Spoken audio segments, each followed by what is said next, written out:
Զինված ուժերում վերջին շրջանում գրանցված ինքնասպանությունների եւ մահվան դեպքերը շարունակվում են հանրային լուրջ մտահոգության առարկա մնալ։ Չնայած իշխանությունները մշտապես խոսում են, որ բանակում 2018 թվականի հեղափոխությունից հետո իրավիճակ է փոխվել, նմանատիպ դեպքերը շարունակվում են։ Հուլիսի 21-ին Հայաստանի Հանրապետության քննչական կոմիտեն հայտարարել էր, որ Պաշտպանության նախարարության N զորամասի զինծառայող Նարեկ Թորոսյանի մահվան դեպքի առթիվ նախաձեռնվել է քրեական վարույթ, սակայն չէր մանրամասնել, թե որ հոդվածով։ Ռազմական փորձագետ Ավետիք Քերոբյանի համոզմամբ նման ողբերգությունները կանխելու համար անհրաժեշտ է համակարգային աշխատանք, իսկ յուրաքանչյուր դեպք պետք է ուսումնասիրվի մինչև վերջ, բացահայտելով բոլոր պատասխանատուներին։ Զորակոչից առաջ, զորակոչի ընթացքում, զորակոչից հետո եւ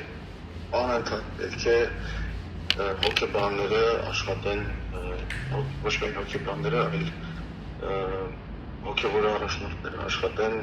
զորքի հետ։ Այն իմաստով, որ պետք է հստակ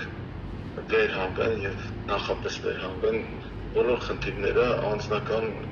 պատկերը, դիմապատկերը ծառայողների, որոնք կարող են հանգեցնել այսպիսի դեպքերի։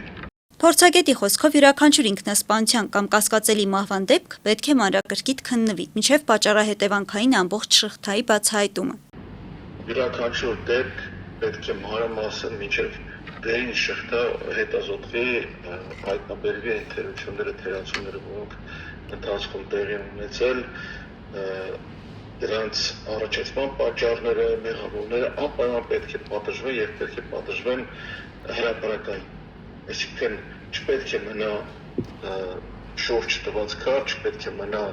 այնպիսի խնդիր, որը չի ուսումնասիրվել, չի վերանվել, եւ չպետք է մնա այնպիսի մեղավոր, որը անպատիժ է մնացել։ Ավետիք Քերոբյանի գնահատմամբ նման դեպքերի պատճառները շատ ավելի խորն են, քան կարող են թվալ առաջին հայացքից։ Չի կարող այսպիսի դեպքը չունենալ մեղավոր, եւ դա չի կարող ընդհանրապես ասած սահմանափակված լինել այդ դիրքի կամ ստորաբաժանման անդամներով կամ անձնակազմի անդամներով, սա անպայման ունի խորը հիմքեր եւ հեռուգնացող հիմքեր։ Օրինակ, զորամասերի հրամանատարներ կան, որոնք այլ կերպ կան հայհոյանքով չեն խոսում շարքային անձնակազմի հետ։ Կան ստորաբաժանումների հրամանատարներ, որոնց համար հայհոյանքը կամ ենթակա անձնակազմի ստորացում նպաստացումը դա առօրյական բան է։ Եվ կա հստակ սրա լուծումներ, որոնք պարտադիր պետք է կիրառվեն, կատարվեն։ Փորձագետը նաև ընդգծեց, որ բանակում անհրաժեշտ է շարունակական հոգեբանական գնահատում իրականացնել ոչ միայն զինվորների, այլև հրամանատարական կազմի նկատմամբ։ Կարող է պատահի, որ կան խորը գնացող խնդիրներ, օրինակ հոգեբանի կամ հոգեբուժի կարիք ունի, ասենք մի զինվոր կամ մի սպա,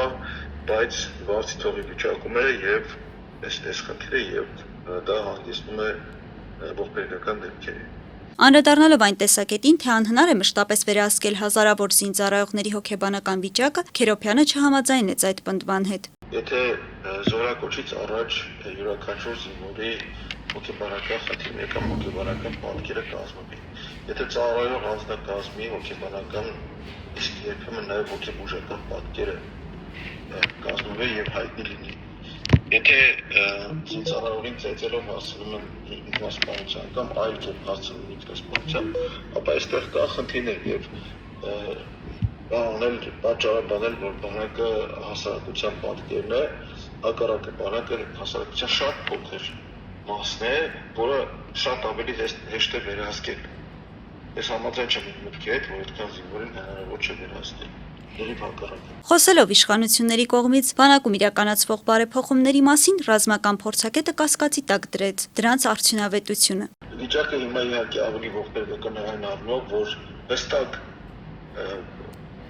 այսպես պնդում են, որ բարեփոխումներ են իրականացվել, իհարկե այստեղ դա տառը պետք է փոխել չտառով։ Այն ինչ իրականացրել են, կամ իրականացնում իրականում չարեփոխումներ են, որովհետև պատկերը եւ դեպքերը, այսպիսի դեպքերը հստակ ցույց են տալիս, որ այն ինչի տակ մեզ ներկայացնում են բարեփոխումները, դրանք իրականում գործունեության նմանակում են իմիտացիա։ Եվ արդյունքը ակնհայտ է։ Քերոբյանի խոսքով հատկապես ցավալի են այն դեպքերը, երբ զինվորը զոհվում է ոչ թե հակառակորդի գործողությունների հետևանքով, քանի որ ինչպես ինքն է նշում, թշնամու կրակոցից ընկած զինվորի կորուստը որքան էլ ծանր լինի, պատերազմական իրականության մաս է։ Սակայն երբ հայ զինվորի հասցնում է ինքնասպանության կամ ողբերգության, դա շատ ավելի ցավալի եւ վտանգավոր երևույթ է, որը մեկ կամ երկու անձի խնդիր չէ, այլ հրամանատարական ամբողջ շղթայում առկա բաց թողումների եւ թերացումների հետևանք։ Մերի Հակոբյան, Օրագիր Նյուզ։